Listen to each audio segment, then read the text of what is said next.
game is just played. Come after me! I'm a man! I'm 40! Can't wait! Let's go!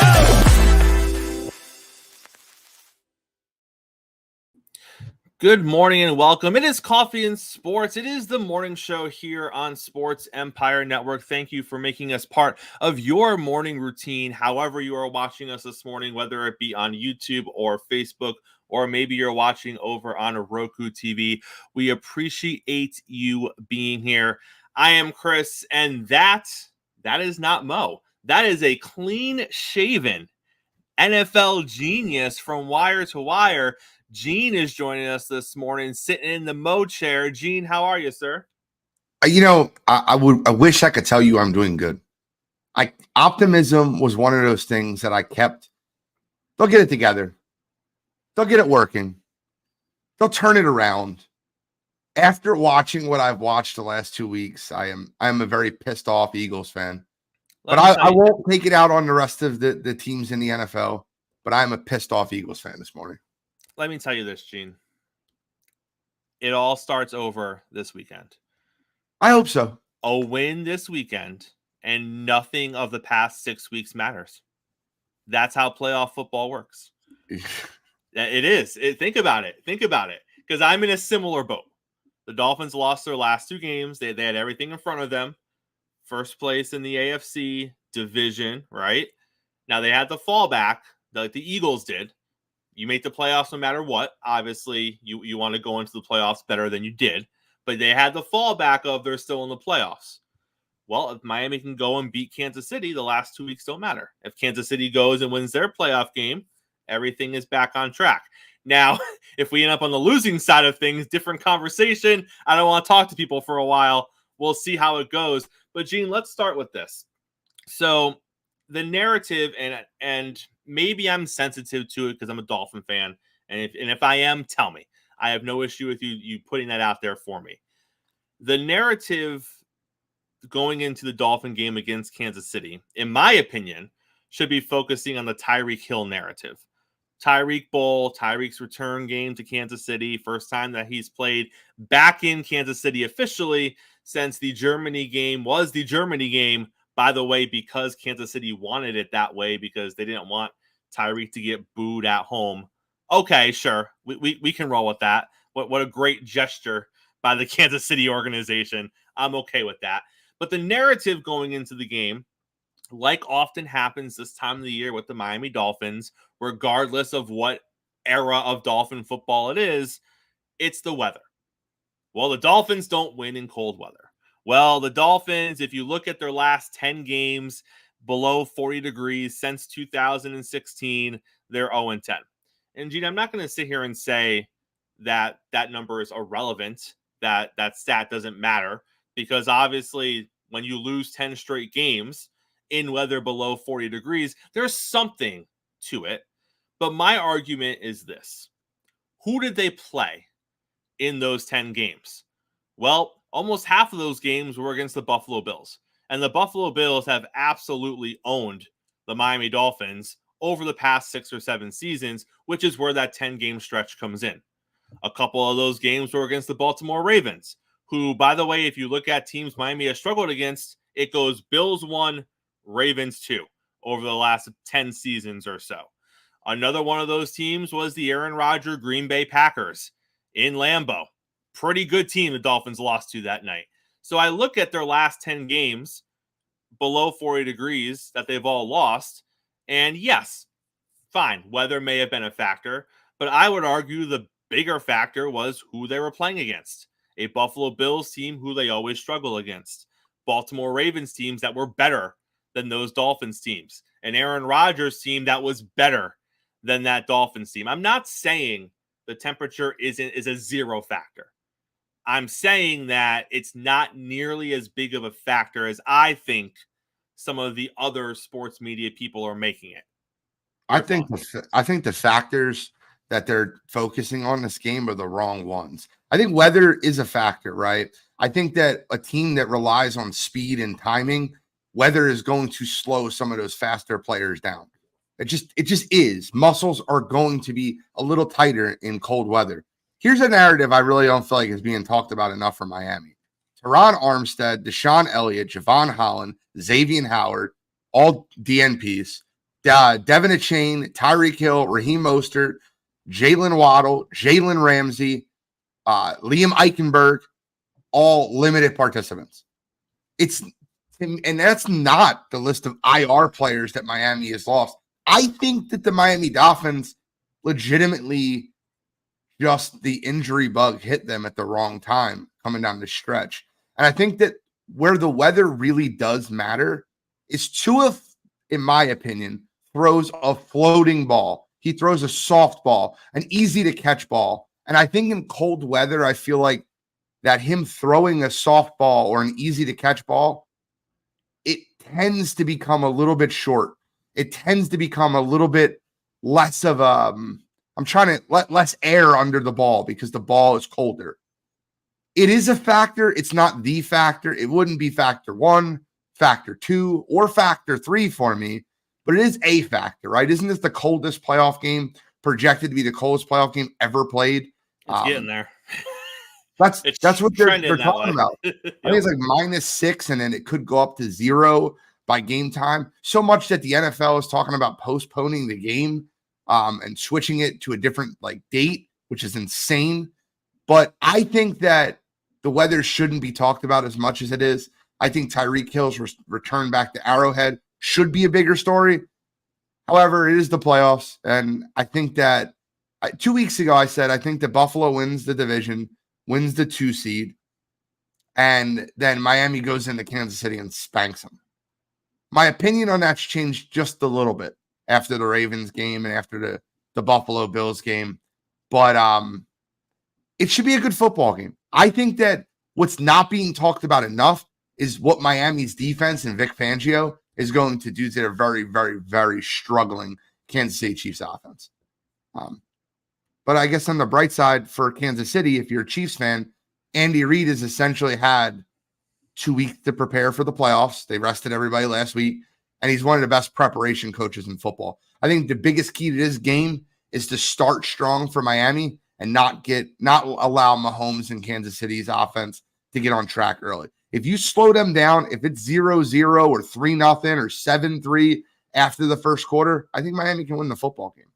But I do think that I do think that it's a very, very tough game for them to win with the temperature, with the injury bugs that they're ridden, and with the fact that Andy Reid and the Kansas City Chiefs have now had basically 2 weeks to prep. Miami has literally pulled linebackers off of the street this week. They've lost 4 starting linebackers in 2 weeks. 3 starting linebackers and then their reserve linebacker who decided to break his leg on a punt return. Horrible that it happened to him. But if you take out he's doing okay. Take out the injury aspect, just and look at the circumstances of how that all played out. Most ridiculous thing I've ever seen. You're on one single play in a football game, that chain reaction of events. But Miami's they signed 3 linebackers off the street this week because they simply don't have depth at linebacker, nor do they really have pass rushers right now. Gene, I'm sure you saw this. They had Melvin Ingram covering tight ends in that game because they simply didn't have the personnel to do what they needed to do because they kept losing players on the defensive side and there weren't enough extra guys dressed to fill those holes. Obviously, they'll be better prepared positioning-wise for the playoff game, and injuries are not an excuse, but it's interesting. It's interesting to see how they're going to overcome it, what it's going to look like, and what Fangio is going to draw up, because this is why he was brought in, right? He was brought in to make the best with what you have, his scheme, and see if they can run it. But another conversation I want to pivot to that this morning is the Denver Broncos. What a show it is over in Denver. So the report comes out earlier this week that Denver players were not thrilled with how the Russell Wilson situation was handled, which is interesting, Gene, because we know that Russ doesn't relate well necessarily to the locker room. We know that's kind of been one of his issues in Seattle. Guys think he's kind of fake. Guys think he's kind of phony. So to see a lot of reports come out that the players were not happy, that's interesting. What's also interesting is that Denver now seems to be trying to spin this idea that they still might want Russell Wilson. News came out yesterday that Coach Payton had a good 30-minute talk with Russell, and he said that, things are going to move quickly. We're still trying to figure out what we want to do for next season. We still want you a part of these conversations. Gene, Russell Wilson is not staying in Denver. Aren't we well beyond that point? Is this now just Denver trying to create the aura that there is a market if they decided they wanted to trade him or whatever the case might be? There is no way Russ stays in Denver, right? Lipstick on a pig. Right. They know the situation that they're dealing with, and they realize that all these reports that are coming out are going to make him somewhat untradeable. They want to try to trade him for a valuable asset instead of releasing him and taking the cap hit. And this is what they're saying. Oh, he could come back. Don't be surprised. We had good conversations. And no, stop it. You know what you're doing. And the funny part of this is, you ever heard the expression, this is chess, not checkers? The Denver Broncos are playing absolute checkers. They're playing one piece at a time. Oh, crap. I shouldn't have moved that there. The double jump is right behind it. And then instead of playing chess, when you set up a move, you wanted to set up a move. You don't do what you did at the end of the season. You let Russ play it out. And then you say, in the offseason, we really don't want to trade Russ, but if there's an offer out there, we might be able to consider it. I feel like that's a really bad game of checkers that Sean Payton. And by the way, Sean, is there any person that's taken more of a beating heading into their second coaching job than Sean Payton? Because he was left New Orleans looking like gold. Mm-hmm. Dennis Allen can't do anything well over there. The team's not doing great. He's a highly coveted head coach. He's looked like crap in Denver. Players are talking bad about him, falling out with his quarterback, under promising future. I'm not sold on Denver. I think that they're a bad franchise right now. And not that we expected any less, but Russell Wilson being the brand that he has been criticized for being by other players and whatnot, by being the brand, he is going to come out of this situation looking great. He's not saying anything negative. He, in fact, the other day just said, I hope I can stay in Denver. We have unfinished business here. I want to win. Now, we know why he's saying it, but Gene, you look at other quarterbacks in this league, not all of them would have been able to keep it together to the point that Russ has, where he's not saying anything with a side eye. He's not saying anything cryptic. Literally, he has stayed in step with the Russell Wilson brand this entire time. And maybe there will come a point down the road where he will tell us kind of what really went down and kind of give us a peek behind the veil. But up to this point, he is doing a phenomenal job of keeping himself in the best position possible in a really crappy situation. I don't think that Russell Wilson would ever tell all. I just feel like that's not the person he is. I feel like he always has to play the motive of he's on top of it and knows everything that's going on. And I don't think I don't think you'll ever hear the tell all from Russell Wilson. I think he's too weird. And he's a weird guy. I'm not a Russell Wilson fan of his behaviors and the way he presents himself.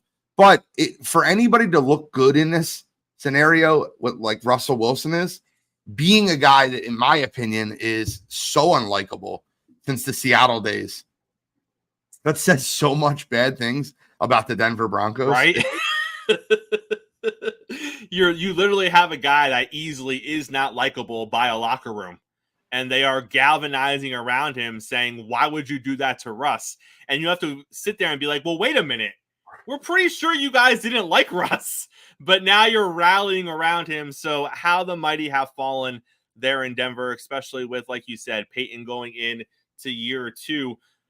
Gene, one of the most surprising, and it might end up being one of the most surprising things to happen in relation to this NFL season. The Tennessee Titans just fired Mike Vrabel. And, just to kind of put this into perspective, Taylor Lewan was on the Rich Eisen show yesterday as it was happening. And Taylor Lewan, who was cut by the Titans coming into this season, maybe he would have hard feelings towards the franchise. Maybe he wouldn't. He was shocked. He couldn't speak. He didn't understand why that would happen. This was a man who was just cut by that coach at the start of the season.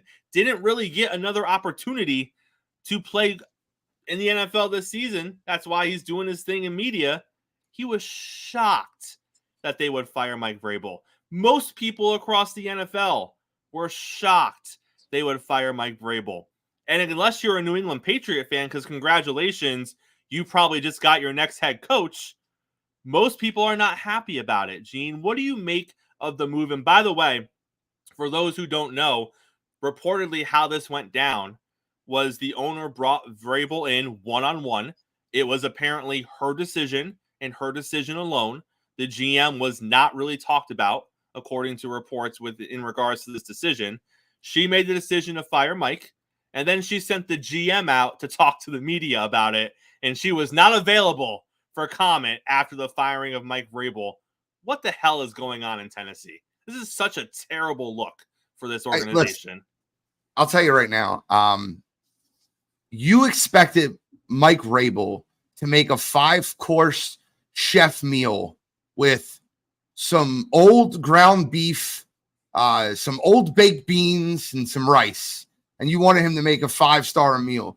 That Titans roster stinks. Sorry, Jory. Sorry, any Titans fans. It's a terrible roster. And he kept them competitive, developed a young quarterback. They won their last game of the season. I think Mike Vrabel's a very good football coach. I think this is a terrible, terrible situation for the Tennessee Titans. And unless she has like a head coach in mind that she is going to be bringing in, like, I just don't. I feel like that you make a move like this, you have to have like a Jim Harbaugh. Like, I want that job. And then it all makes sense, right? You're like, okay. And I almost felt like this, right? And I know that me and you have talked about this ad nauseum, but I almost felt like this when they made the firing of Brian Flores down in Miami. I felt like that direction, that franchise was headed in the right direction, and there was a lot of things. The culture was changed from where it was. But credit to you, you broke it down in the sense that, hey, listen, they had a franchise quarterback, and the head coach was not seeing eye to eye with the quarterback. That didn't seem like the case in Tennessee. It seemed like he was developing Will Levis. Mr. Mayo was going to become their starting quarterback next year. Now what are you doing? Are you marrying the coach to the quarterback?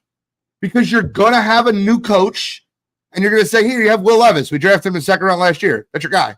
Isn't that a hard sell? Isn't that a hard sell to a new coach? Because to your point, Gene, we don't know what Vrabel thought of Levis, but we are seeing Levis develop. We are seeing progress throughout the season. Is he a surefire franchise quarterback? I don't know. I'm going to say probably not. Does he look like a capable starter? Yeah, he did at times. And when you're developing a second-round quarterback, that's kind of the direction you need things to go in. Now you're going to bring in a new coach. And I think the most upset person this morning should be Will Levis. Because if you're Will Levis, you're like, well, at least he supported me. Now what? Because I don't know what that sell looks like of, well, we got Will here. And, Tannehill's going to back him up. He might come back on a 1-year deal to be the backup. That's not a sell, Gene. Tannehill's press conference was gold after that game. Did you hear his press conference talking about DeAndre Hopkins? He literally goes, well, what did I care? I was going to force him the ball no matter what. It's not like they're going to cut me. It's my last game here. Like, he literally just – I've never seen a guy pull the curtain back so directly. Like, I was going to make sure DeAndre Hopkins got to that because what do I care? I'm not going to be here tomorrow. Like, I'm just so it's out of all the opportunities that are out there. And I hate to say it this way, right? Atlanta, you have the young core.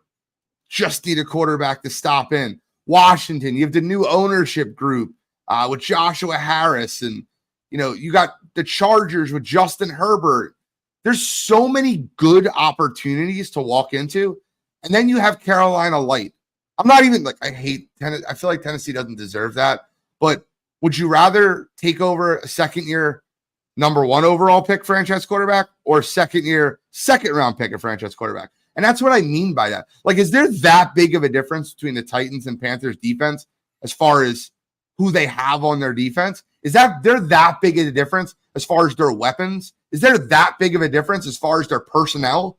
No, the answer is no. Now, granted, there's not that big of a difference in the ownership either with David Tepper and Titans owner, what is her name? Amy Adams Strunk. Yep. I don't think there's that big of a difference in any of it. I'd rather take over Bryce Young than Will Levis. Let me ask you this, Gene. So obviously the Jim Harbaugh conversation is going to dominate NFL headlines until he makes a decision on what it's going to look like for him next season. Reports came out saying that he is committed to the NFL, and it looks like that is going to be his next stop. Obviously, the Raiders and the Chargers have emerged as two teams who want his services. Aside from, we're going to take the Chargers stance here. Okay. If you're Jim Harbaugh, what is more appealing to you? Is it the idea of coming into the league and getting Justin Herbert? Or is it the idea of coming into the league and trying to put yourself in a spot where you can draft your own quarterback, whether it be Caleb Williams or Drake May? And I'm not trying to slight Justin Herbert here. And some people are going to listen and be like, really? You think he's going to want the rookie quarterback over Justin Herbert? And I don't know, maybe he wouldn't.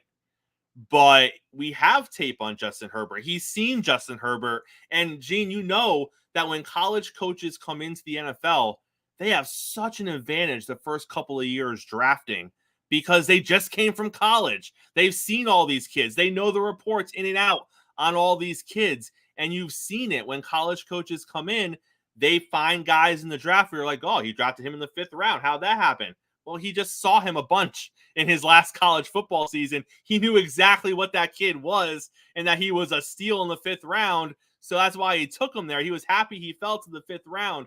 All those things considered, Gene. Where do you think Harbaugh's thinking? Herbert, someone who's established, or might he want to go cheap on the quarterback because he knows in the NFL you can do a lot when you're not paying the quarterback and draft someone? It's 100% the proven commodity in Justin Herbert. Jim Harbaugh wants to walk into a situation in which he has an offensive coordinator that he's going to put in place and a quarterback that's in place. And he wants to improve the team's morale.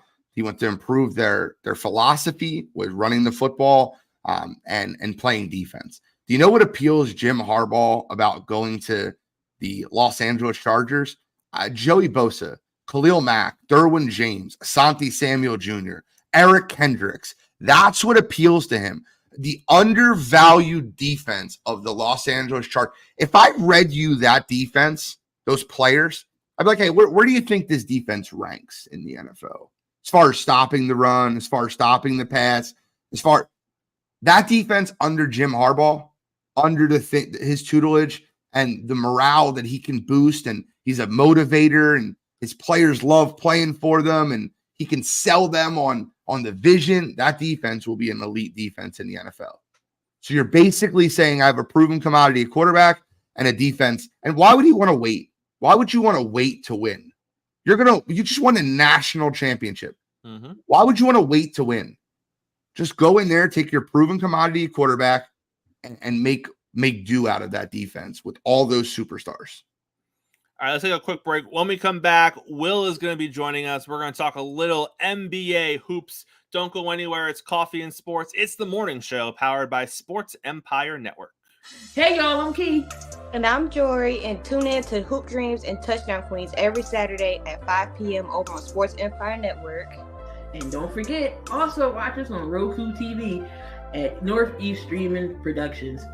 So tune in. Welcome back. It is Coffee and Sports. It is the morning show here on Sports Empire Network. We are now joined by Will. Will, how are you this morning, sir? How you doing, gentlemen? Well, let's start a little NFL first. The Saints just wrap up their season, obviously disappointing. But if you are a Saints fan, you look at those last 2 games and you're like, dear God, why couldn't we do this the last 6 games? That probably would have landed us a division title the way things shook out. Looking at the Saints heading into the offseason, what would you say is the number one concern on that squad that they need to address before the start of next season? I just want to say first, those 2 wins kind of pissed me off because it probably saved Allen's job. Yeah. Allen needs to go. This is his first winning season. He underachieved at 9-8. This team was scheduled to do so many big things between that schedule, being in a weak division. He needs to go. He's not a leader of men.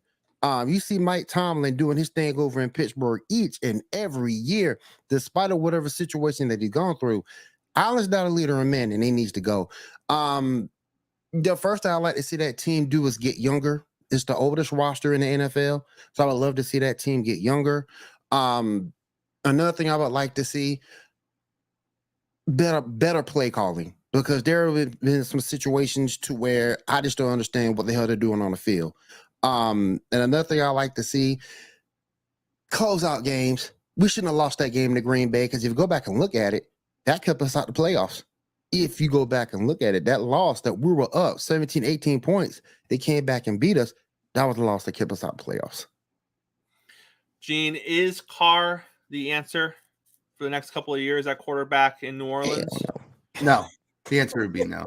And to kind of talk about the Dennis Allen thing just a little bit more, I don't want to let this be lost. His players got a play called for them. A play was called that the coach called in, and his players go, nah, we're not going to run that. We're gonna do what we want to do. And they did it. And they Gene, thought, I got a question for you. Gene, hold on. They thought after the game, the right response to that would be like, oh, no. Dennis Allen didn't tell us to do that. We just did it on our own. Like, they thought that was the response that we needed to give. Like, what? Just a little question about not being a leader of men. That's my question for you, Gene. I agree with Shannon Sharp. I'm cutting Jameis. Would you cut him? I mean, I think Jameis has proven to be a great teammate. I think his teammates love him. I think that's a very rash decision. I also think Jameis Winston would prefer to be cut. I think he wants to be a starter in the NFL, and I think he believes that he has the talent to be that. And playing behind Derek Carr, who the team really doesn't believe in, probably isn't the best fit for him. Shannon Sharp's take was a little much, in the sense of you have to look at it as, yes, he made a defiant decision, but he made a defiant decision that the entire team supported. So I think when you lead with Jameis Winston should be cut and you don't talk at all about Dennis Allen, you're burying the lead. Oh, yeah. This team stopped listening to Dennis Allen week 6. Go back and look at that game against the Texans. Running up and down the field between the 20s, but can't get in the end zone and lose. I mean, this team has ignored Dennis Allen since that point, and it's disappointing. It's disappointing. There's talk in New Orleans of putting up a billboard that says, "Get this man fired." Now, there's a GoFundMe out there. Those things normally cost $1,700. And they're already up to $600 and some odd dollars on that GoFundMe. What does that tell you? Now, I don't know if management's going to listen, because from reports, they're going to run it back with Allen, which is a huge mistake. But I just don't get it. Let this man go. Get you a quarterback. To me, Dennis Carr would be the most expensive backup in NFL history. He'll be out there holding a clipboard. Let's pivot to this, guys. Let's do a little NBA discussion here. Last night, the Raptors were not happy with the officials in the Los Angeles Lakers game. Will, after the game, the Raptors were very, very vocal in the fact that the free throw disparity was ridiculous in their game against the Lakers. They felt that it was very one-sided with the officiating. Of course, LeBron has to chime in on the conversation. LeBron said that, he respects the head coach of the Raptors, but It's pretty simple. The Lakers weren't fouling, and they were. And that is why the officiating went the way that it officiated. So 2 things here, Will. 1, your thoughts on the overall officiating in the game. And 2, LeBron just taking the opportunity to talk when some might feel that, there's no need for a LeBron comment in that situation. Will, your thoughts? There is no need for a LeBron James comment after every situation. You won the game, be happy. Now, you expect the home team to get some home cooking, don't get me wrong. But when you look at that big a disparity, something's wrong. And I probably would have spoke up too. But as far as from the LeBron James side, you won the game, you got the win, be happy, go home. Just shut up. You don't have to have a comment for everything that happens in the NBA game. Gene, isn't it really a moot point to complain again that a LeBron James team got more foul calls than you think they deserved? Isn't that we're 20 years in? Shouldn't it just be expected that's going to happen some nights? I think that if I'm just being completely clear with you, I think this has been an NBA thing for years. Yep. And I think that you have to understand that when you play the Lakers, you're probably down 10 points to start the game. And I don't mean that to take any shots, but like the NBA is better when the Lakers and LeBron James are relevant. Mm-hmm. And when they're falling down the land of irrelevancy, I feel like that you're going to get more home cooking. It happens throughout the entire playoffs. Real quick, Jim, don't mean to cut you off. You can also say the same thing about the Knicks. Yeah, I think the Knicks are different because they don't have the star power that the Lakers do. That's just my personal opinion. But if I'm being completely honest with you, personal fouls per game called, who do you think the top 2 teams have the least amount of personal fouls called against them in the league are? The Lakers and the Celtics. Mm-hmm. I don't know if that tells you anything. Yeah, they're just better at defense, guys. That's what it is. They're just better at defense, and it's every year. And the NBA, and I don't think it's like, I think it's, what would be the right word? Unintentional bias calls. Like, I don't think they're going into the game thinking they're going to steal the game from the Raptors, but I think that LeBron James asked for a foul, we're going to give it to him. And they know how important it is to have the Lakers be in the land of relevancy. And I just feel like that this happens every year. And the Lakers' response is, we're just more physical. We play in the lane more. I guess. Like, okay. Let's look 23-4 in the fourth quarter. Come on. Just a little much. And I don't care how long you've been officiating in the NBA. I think there is something to it. If LeBron is leaning on you and the Lakers are leaning on you for calls, and I'm sure that the LeBron and Lakers lean on every official, every game the same way. They want all the calls. But when it's LeBron leaning on you, it's different than when it's someone from Toronto leaning. Like, you know what I mean? Yep. Like, and I know they're all human, right? And there's big games, there's big moments, and there's also random Tuesday night games in the NBA that are kind of throwaway games. And like you said, Gene, I don't think they go into the game being like, well, we're going to give LeBron some calls tonight. We're definitely going to do that. It's just the Raptors. It's not that. No, I don't think they do that. But I think you get into these grooves where sometimes you just lean. LeBron's on you a little harder tonight. So you're leaning more toward, and you're seeing more than maybe you would normally be seeing with LeBron out there. And it just happens. And if you were to break it down, it isn't just a LeBron thing. We talk about LeBron a lot, but it isn't just LeBron. It's an NBA star thing. Yeah. And go back to what Gene just said about them being relevant. Keep in mind, the Lakers are a 500 ball club right now. You're 19-19. So I can sort of kind of see LeBron kind of saying what he's saying just to keep the team's name out there. They're in 10th place in the Western Conference. Well, my favorite comment of the press conference, my favorite little quote, they had to win tonight. If that's the case, just let us know. We won't show up for the game. Just give them a win. But that was not fair tonight, and this is not happening to us for the first time. Guys, Coach Spo got the bag when it comes to coaching. 8 years, $120 million. Big money when it comes to head coaches in the NBA.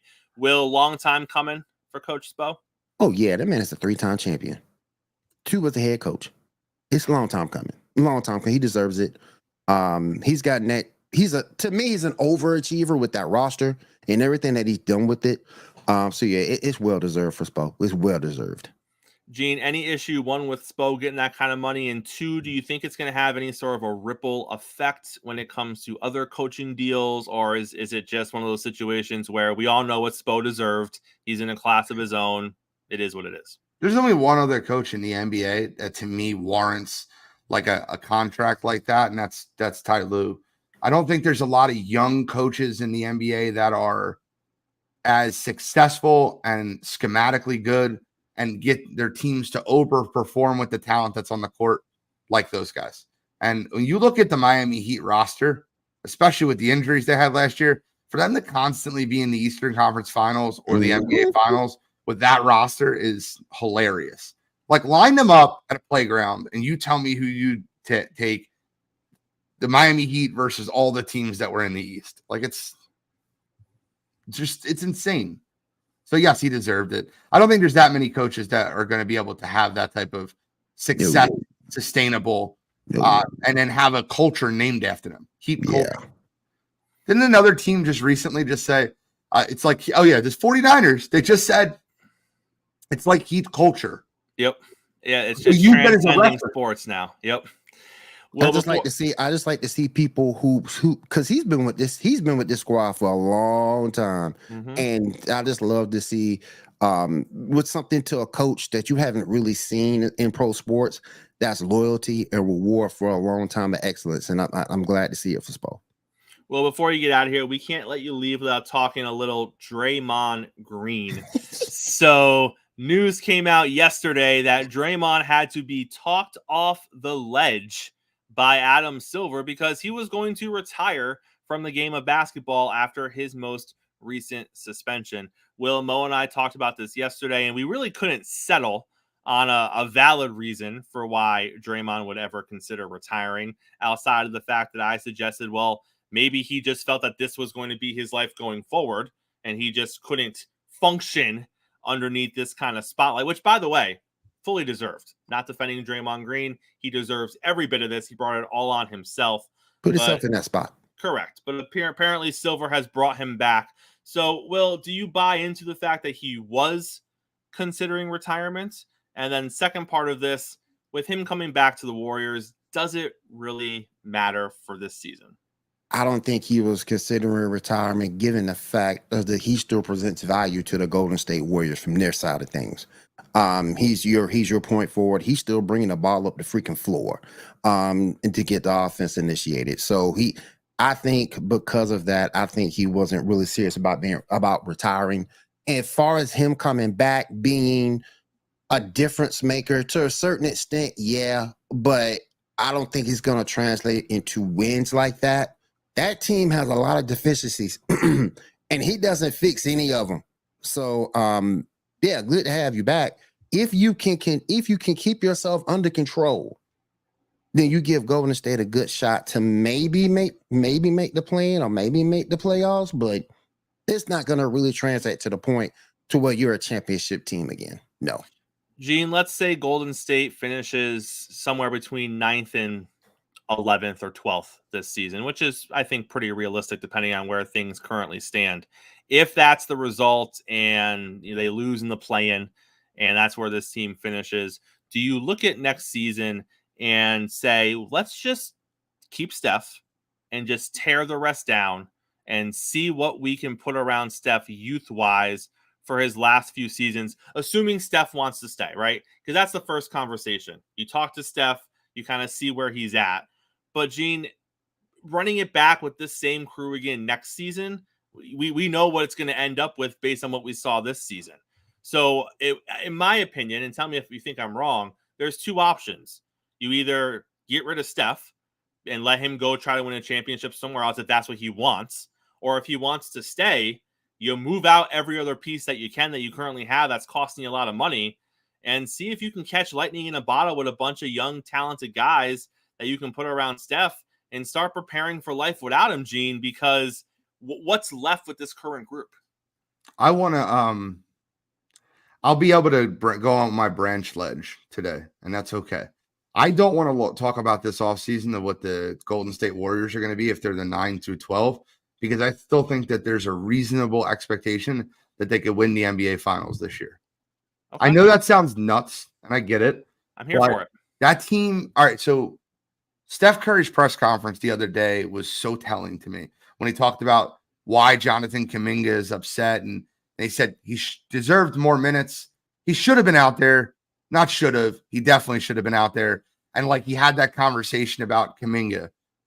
Chris Paul was playing great with this team. He's out 4 to 6 weeks. I don't think he's gone. The fact that Chris Paul's out and Draymond Green's coming back, I feel like he can step right into that role. I just don't think this team's done. And I think when you look at that Golden State roster, I think you see a lot of talent, and they're just trying to figure out how to put the pieces back in the puzzle. I don't think Wiggins is shot. He's definitely not what he was 2 years ago, but I don't think he's shot. Klay Thompson definitely has his off nights, but he's been consistent as of late. And a reinvigorated Draymond Green. I think this Warriors team makes a run. And I think that if you were putting statistical odds of teams to come out the West this year, obviously you're going to have the Nuggets, you got the Clippers and the Lakers, but are you putting the Minnesota Timberwolves over the Golden State Warriors? Like in a 7-game series, you get all these guys back. Obviously, Chris Paul will be back in 4 to 6 weeks. Draymond's back. Are you really picking them over Golden State? I don't believe that the Sacramento Kings beat them in a 7-game series this year. And the way I look at things, maybe I'm just on my ledge. I just don't think their run's over yet. I think they got one more run left in them. Now, I think that can change. And if they finish between the 9 and 12, it might be time to blow it up. And you trade your aging assets to contenders for value. But that's not where I'm at right now. I think it's time to blow it up. And I think and they have the perfect coach who can take that blow up and turn it around and be successful with Steve Kerr. I think if you blow it up, retool, restart, you keep Steph, of course, retool, restart. I think this team can do some things.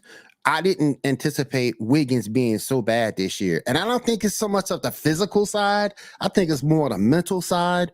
I didn't foresee that. Klay, inconsistent, but he's been playing better. That's a good point, Gene. He's been playing better. So I got to give him that. But I think you do eventually blow this team up, get some younger pieces. If you're going to retool, you got the perfect coach to retool in Steve Kerr. He'll get those boys ready. And I think that's what you need to do for the Warriors. Well, I can't let you get away with that one comment. Everything you said was correct. I've not seen any single thing in Steve Kerr's resume that has shown me he can rebuild a franchise. And I get that because he came into a situation that Mark Jackson created. And I get that. But I'm just looking at his pedigree and who he's learned under before he got that job. And that's what puts my faith in him. That he could go ahead and get a rebuild started and be successful. I have faith in him taking a good team over the top. I do not have faith in him in rebuilding a roster. He's a pop disciple, though. We'll see. That's my only faith is that he's a pop disciple. So, if anybody could do it, it would be him. It's a good person to be a disciple of. Will, thank you so much for joining us this morning, sir. We'll see you next week. Thank you, guys. I appreciate it. Everyone have a great day. Take care, brother. All right, Gene, let's pivot to this. So Garrett Wilson from the New York Jets, he went on social media yesterday and he posed with the punter from the Jets. And it seems that him and the punter have worked out a deal and he is now going to be number 5 next season. So what does that do? Well, that frees up number 17 as an option number-wise if you're the New York Jets. And number 17 happens to be the same number that Davante Adams wears and has worn his entire career. Gene, is Davante Adams going to be a New York Jet next season? Absolutely, unequivocally, yes. Okay. No doubt in my mind. Like zero doubt in my mind that he will be a New York Jet next year. I think that, listen, this would have been a great sell where Garrett Wilson's like, I'm going back to my college number. That was his number in college, number 5. But when Davante Adams liked the post, that was it for me. I was no doubt in my mind. It was like, I feel like Davante Adams type of guy, like, yeah, I'm going to come there, but I'm going to have to wear 17. You guys got to figure that out. Right. Get that taken care of in advance. But yeah, unequivocally, absolutely, I think he's there next year. So I'm going to ask the same question that I asked a couple times last year when we talked about pieces being put around Aaron Rodgers. If you're the Raiders, why? I mean, what do they have to offer you? Obviously, when the trade is presented, we know why. We know why they want it. They're trying to get a championship next year with Aaron Rodgers. So if you're the Raiders, if it's not anything but a great offer, don't you look at it and go, nah, we'll keep him? Well, let me ask you a question real quick. What's the worst thing for a rebuilding franchise? I don't know. A $30 million wide receiver That's on the true. last year of his contract. That's true. He's on the last year of his contract. You're not gonna do anything next year if you're the Raiders. That team's not going to the Super Bowl. They're rebuilding. New head coach. They're not doing anything next year. So why not get value for a guy that is taking up $30 million of your payroll? That's why I think that makes the most sense. Like, I feel like the Devontae Adams trade could be had for a third rounder. I don't think it's going to take much. Like, oh, listen, he's leaving at the end of this year. He's making $30 million. Here's third round pick. You're welcome. Like, I feel like that should be an easy move. Now that the NFL season is over and we're preparing for the playoffs, we've had a few days to kind of digest week 18 of the NFL season. We've had a few days to kind of digest the NFL season as a whole as we gear up for the playoff race. So, Gene, we're going to revisit a conversation that's been asked numerous times this season. Who is going to be the MVP of the league? Is it going to be Lamar Jackson? Is it going to be Brock Purdy? Is it going to be Dak Prescott? Or is it going to be Josh Allen? I think very interesting arguments can be made for at least three of these gentlemen. But I'll start with you. Where do you lean? If you have a vote, is it now? Lamar is far and away. You changed it. You changed the question, Chris. You said who is going to be the MVP? I did. Who is going to be? Then tell me who you think should be. Who's going to be the MVP is Lamar Jackson. The odds will tell you that already. They've made that decision. They have the number one. And who it should be, it's funny because every time I put my stamp on someone and who it should be, they've kind of laid a dud. Like, it can't be Josh Allen now, so let's just delete him out of the conversation. The last 2 weeks basically deleted him for you. And I don't know if I have the stomach in me, but the answer probably should be Rain Dakota Prescott. Yeah. And I hate saying that. Like, trust me, like my stomach just turned. I almost have to turn off my camera, go use the bathroom and flush that take. But it probably should be Rain Dakota Prescott. And I agree with you. Well, first of all, and I don't like to give Josh Allen a lot of credit, but my Josh Allen argument would be just this. He is responsible for almost 85% of the team's total touchdowns this season. That is incredible compared to Lamar Jackson, who is responsible for just over 50% of his team's total touchdowns. That alone, that disparity alone has me sitting here like, okay, all right. But again, Josh Allen is literally a human turnover machine. And for those reasons, he cannot be the MVP of the league this season. But then you look at Dak Prescott, and I would say this is his best season since his rookie season in the NFL. He took a team, he led them to a division title. And I guess if you're in Josh Allen's corner, you can make that argument too. We thought this team was dead in the water at 5-5.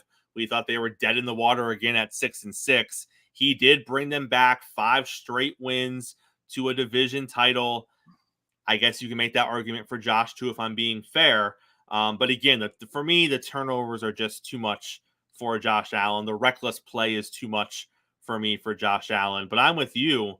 I think Dak would talk to me a little bit about Josh Allen here, because there's a lot of support that between the 5-game winning streak, coming back from the dead to win the division, he accounts for almost 85% of the team's total touchdowns. People are saying that's the definition of a most valuable player. You take him out of there, they're not making the playoffs, they're not winning the division, and all their touchdown production goes away. I hate the argument of, well, if you take him out of there, because I feel like if you take Allen or Lamar or Dak off their current teams this season, you're going to see a drop-off. But talk to me specifically about Josh Allen for those out there who are adamant that Josh Allen should be the MVP this season. Yeah, but facts don't care about your feelings. And the feelings are Buffalo's a good story, but Dak Prescott, I'm just using Dak as an example. Dak Prescott threw for 200 more yards, threw 7 more touchdowns, had 9 less interceptions, had a better QBR, had a better quarterback rating, had a better yards per attempt. Like, that's just Dak, right? Brock Purdy, he threw for more touchdowns, less interceptions. He had a better QBR. He had a better quarterback rating. He threw for more yards per game. He just played 1 less game than Josh Allen. He had a better completion percentage. Like, statistically, every single stat. The only reason, like the only logic behind Josh Allen, and I was on this bus 3 weeks ago. Yes, I was. The only logic behind Josh Allen is it's a good story. His rushing touchdowns put him closer. Statistically, the best 2 MVP candidates are Dak Prescott and Brock Purdy. Which brings us to Lamar Jackson. Yeah. Yes, he's a highlight reel. Yes, he is always going to be a game changer with his athleticism and what he can do being mobile and running. And yes, I know I've seen it numerous times. It looks like he's running half speed, Gene. It looks like he is just jogging out there and he just turns on a dime or slices on a dime at half speed. And he's making all pro linebackers look ridiculous. I understand all of that. But for me, I struggle to take Lamar's numbers and put them against Purdy and put them against Dak and say, yep, this is the guy who is the overwhelming favorite to win the MVP. I struggle with that because I look at him and Dak and I go, Dak is a better quarterback across the board. You want what if you're just you take the names away and you just say, here, you can have this guy this season, you can have this guy this season. Isn't everyone taking Dak over Lamar in that situation? Statistically, yes. And the thing is this, Lamar Jackson's a better quarterback than Dak Prescott is, period. He's just better. If you were starting a team and you could pick 1 year of Dak Prescott or 1 year of Lamar Jackson, you're taking Lamar Jackson. But a stat that I really love, and I love it so much because it takes so many different things into account, is QBR. Not quarterback rate, not the old quarterback rating, but QBR. The rankings are as follows. Brock Purdy, 72.8. Dak Prescott, 72.6. That's like splitting hairs. I can look at other stats when I look at that. Josh Allen, 69.3. Lamar Jackson, 65.1. That's a big drop-off. As far as the QBR rating, he's close. And trust me, I'm not trying to make this argument, but Lamar Jackson's closer to Jordan Love than he is to Dak Prescott. And you can talk about his legs, and every Lamar Jackson lover will talk about, that's not including his rushing yards. You can add his rushing yards and add his rushing touchdowns, and Dak Prescott's numbers still dwarf him. Add them all. Oh, well, there's more wins. Yeah, they had 1 more win. So wait, 1 more win gives 1 more win and 1 higher seed with the better personnel defensively allows you to say you're the MVP? I don't think that's the case. And, I won't go as far as what Kyle said, Lamar isn't the MVP of the Ravens, that defense is. Yeah, but there's not one player on that defense that you would take over Lamar. Like, if Lamar's gone, that team doesn't do anything. You could lose Patrick Queen and you still have Roquan Smith. You can lose Roquan Smith and you still have Kyle Hamilton. But it's just overall, Lamar's going to win it because what the NFL does is they put like a leaderboard, and as soon as someone has a bad game, they go, oh, you just dropped down the leaderboard. But unfortunately, it should be Rain Dakota. And the other interesting part of this is I think I would be more on board for Lamar if he wasn't already an MVP and we didn't see what his numbers were when he was an MVP.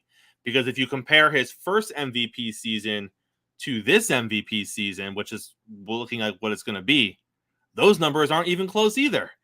So you're looking at what he did a couple of years ago when he won the MVP, which I agree, he should have won the MVP that year.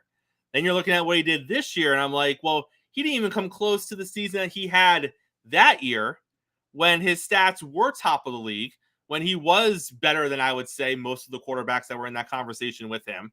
And then you look at this season, and his numbers are 2/3 of that. And there are clearly 2 quarterbacks better than him as far as what they accomplished this season. It's interesting. It's kind of mind-blowing. I would be shocked if he wasn't the MVP, considering how everything has pretty much locked him in. But Gene, the NFL has got to figure out something with this, because it's gotten to the point where, and maybe you disagree, but it's gotten to the point where do we care? Like, we care, but once they name the MVP, do we really put value into who they name? Because it seems like we get more of these conversations than we do ones where everyone's like, okay, you're right, he is the MVP. Well, this is an off year, though. I don't think that I disagree with that statement. I think I didn't care. I don't care about this year because it's a very off year. But last year, the final 2 candidates for MVP were Patrick Mahomes and Jalen Hurts, and they played in the Super Bowl against each other, and they were clearly the best 2 players in the league last year. So, like, I think this is an off year. I think it's a little bit of an aberration. But I think in the NFL's eyes, they would rather have unpredictability than they would have what they had last year. 2 dominant forces meeting up. And the ratings show that, right? This is the highest rated NFL season since 2015. Yep. So, like, the ratings show that they would prefer unpredictability. Like, if I told you before the season started the Buffalo Bills would be the 2nd seed in the AFC, you probably wouldn't have a problem with that. They've been 2nd, 3rd. They were 2nd last year. But the way they got there, yep, for sure, was unpredictable. If I told you before the season that the Eagles and Cowboys would have the one loss in between them in the NFC East and the 49ers would be the 1 seed, I don't think people would really argue with that. I think they would think that was, but the way they got there, the unpredictability of getting there, the volatility of the NFL has created some great storylines. Gene, before we get out of here this morning, taking a look at the final draft order as things stand with the season wrapped up. As we knew, Carolina was going to get the 1st round pick. It goes to Chicago by default. They obviously have a huge decision on their hands. Do they keep Justin Fields? Do they trade Justin Fields? Do they trade that number 1 pick for a treasure trove of assets? I don't want to talk about the Bears. I want to talk about the other teams in the top 10. If the Bears decide to trade the pick, if they decide to keep Justin Fields and they are going to put that pick on the line, who do you think in the top 10, I'll tell you who the teams are in a second here, are most likely to go up? You got them? Who is most likely to go up and get that pick? Because you would have to imagine if the Bears are going to trade it, they're not going to want to trade it to drop out of the top 10. Now, maybe they would, depending on what that team offers them, but it would seem more likely that a team somewhere closer to them is going to give them the best offer. So looking at those other teams in the top 10, who do you think has the juice to make that move and would want to make that move?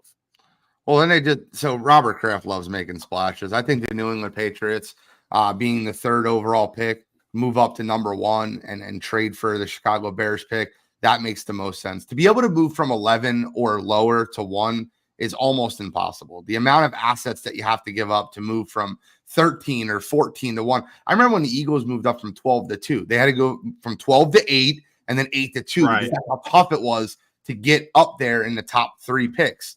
I think the New England Patriots being the 3rd overall pick, I think they have a new structure as far as GM and head coach. I think they allow them to go out there and get their guy. They go out there and get their quarterback. Good organizations are run well. Bad organizations are run poorly. And when you have a good organization like the New England Patriots, they're going to find a way to get the guy that they want. I think what they did last time when they drafted a quarterback, everyone praised them. Well, you got Mac Jones, who some people had going 3rd, and he fell into your lap. A quarterback can't be something that falls into your lap. It's got to be something that you want. It's got to be something that you attack. So I think the New England Patriots would be the most obvious move. And then with everything that just happened in Tennessee, would you really be shocked if they traded Will Levis and some stuff to get the number 1 pick? Not at all. Before we got here, Gene, I saw this idea floated on Twitter. Want to hear your thoughts on it. What about them trading the number 1 pick to Washington for whatever Washington's going to offer? Say Washington wants Caleb Williams, and then trading the number 2 pick to whatever team wants May in the draft. That's what the 49ers basically did to the Bears from 4 to 3.